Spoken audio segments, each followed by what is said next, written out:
Lal junior സംവിധാനം ചെയ്ത പുതിയ ചിത്രമാണ് ടൊവിനോ തോമസ് നായകനായ നടിഗർ. ഈ ചിത്രത്തിൽ നായികയായി എത്തുന്നത് നടി ഭാവനയാണ്. ഒരു സൂപ്പർ സ്റ്റാറിൻ്റെ കഥ പറയുന്ന സിനിമയാണ് നടിഗർ.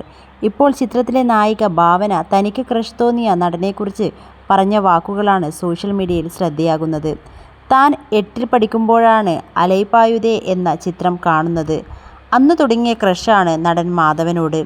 ഞാൻ ഈ കാര്യം അദ്ദേഹത്തോട് തന്നെ പറഞ്ഞിട്ടുണ്ട്. അദ്ദേഹവുമായി ഞാൻ 2-3 സിനിമകൾ ചെയ്തിട്ടുണ്ട്. ഭാവന പറയുന്നു. എന്നെ എല്ലാവർക്കും ഇഷ്ടമാണ്. അതുകൊണ്ട് തന്നെ ആരും തന്നെ റിജക്റ്റ് ചെയ്തിട്ടില്ല. ഭാവന പറഞ്ഞു. സുനാമി എന്ന ചിത്രത്തിന് ശേഷം ലാൽ ജൂനിയർ സംവിധാനം ചെയ്യുന്ന പുതിയ ചിത്രമാണ് നടിഗർ. നടിഗർ കഴിഞ്ഞ ആഴ്ച ആയിരുന്നു റിലീസ് ചെയ്തത്. സമ്മിശ്ര പ്രതികരണമായിരുന്നു ചിത്രത്തിന് ലഭിച്ചത്.